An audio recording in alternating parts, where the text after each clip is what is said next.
మహిళా మోర్చా ఆధ్వర్యంలో చార్మినార్ భాగ్యలక్ష్మి అమ్మవారి దేవాలయం ముందు బతుకమ్మ సంబరాల్లో భాగంగా బీజేపీ జాతీయ ఉపాధ్యక్షురాలు పార్లమెంట్ సభ్యులు శ్రీమతి డికే అరుణ, బీజేపీ మహిళా మోర్చా జాతీయ అధ్యక్షురాలు శ్రీమతి వనతి శ్రీనివాసన్, బీజేపీ మహిళా మోర్చా రాష్ట్ర అధ్యక్షురాలు డాక్టర్ మేకల శిల్పారెడ్డి.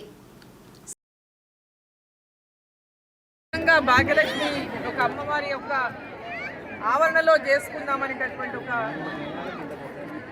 పర్మిషన్ కోసం ఇక్కడ బతుకమ్మ ఆడతామని పర్మిషన్ కోసం పెడితే పర్మిషన్ ఇవ్వనటువంటి ప్రభుత్వము తెలంగాణ కాంగ్రెస్ ప్రభుత్వం.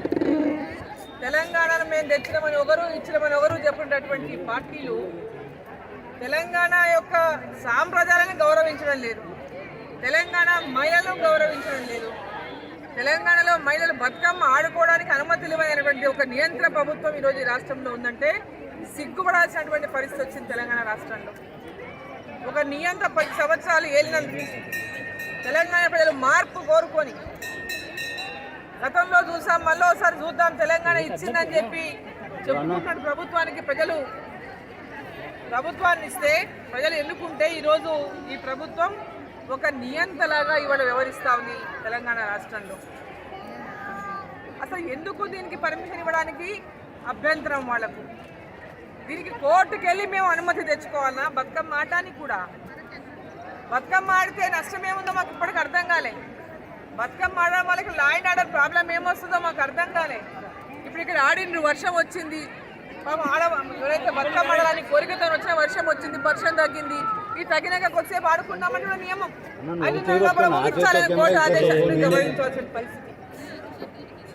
కోర్టు ఆదేశము 5:30 వరకే చేయాలన్న పరిస్థితిలో ఈరోజు వర్షం తగ్గింది, ఇప్పుడు కొద్దిసేపు ఇక్కడ ఆడుకోవాలనే కోరిక ఉంది అందరి మహిళల్లో, కానీ ప్రభుత్వం అనుమతి ఇవ్వలేదు. కోర్టు పరిమితి 5:30 వరకు ఇచ్చిన పరిస్థితుల్లో తప్పనిసరిగా ఈరోజు వర్షంలోని తడిసి ఆడి ఈరోజు మహిళలు అమ్మని గౌరమ్మని బతుకమ్మని పూజించుకుందామని ఈ యొక్క భాగ్యలక్ష్మి అమ్మవారి యొక్క ఆవరణలో అమ్మవారి ముందు బతుకమ్మ కార్యక్రమాన్ని నిర్వహించినటువంటి నేపథ్యంలో ఈ రాష్ట్రంలో ఉన్నటువంటి ప్రభుత్వం అసలు ఎందుకు మిమ్మల్ని ఎన్నుకున్నారో ఒకసారి గుర్తు తెచ్చుకోవాలి. మీరేం గొప్ప ఘనకార్యాలు చేసినందుకు మిమ్మల్ని గెలిపియలేదు, వీళ్ళేదో ఘనకార్యాలు చేస్తారని కూడా గెలిపియలేదు. గతంలో ఉన్నటువంటి టీఆర్ఎస్ బీఆర్ఎస్ ప్రభుత్వం మీద వ్యతిరేకతతోన వాళ్ళ నియంత్ర ప్రభుత్వాన్ని, వాళ్ళ యొక్క రాక్షస పాలనను, వాళ్ళ యొక్క కక్ష సాధింపు యొక్క పాలనను వ్యతిరేకిస్తూ ప్రజలు తీర్పిస్తేనే కాంగ్రెస్ పార్టీ అధికారంలోకి వచ్చిన విషయాన్ని గుర్తుపెట్టుకోవాలి కాంగ్రెస్ ప్రభుత్వం. వాళ్ళకంటే ఎక్కువ ధోరణిలో ఈరోజు కాంగ్రెస్ ప్రభుత్వం పోతా ఉంది. వాళ్ళకంటే మించిన నియంత్ర పాలన ఈ రాష్ట్రంలో ఈరోజు అమలు చేస్తూ ఉంది కాంగ్రెస్ పార్టీ. అమ్మవారి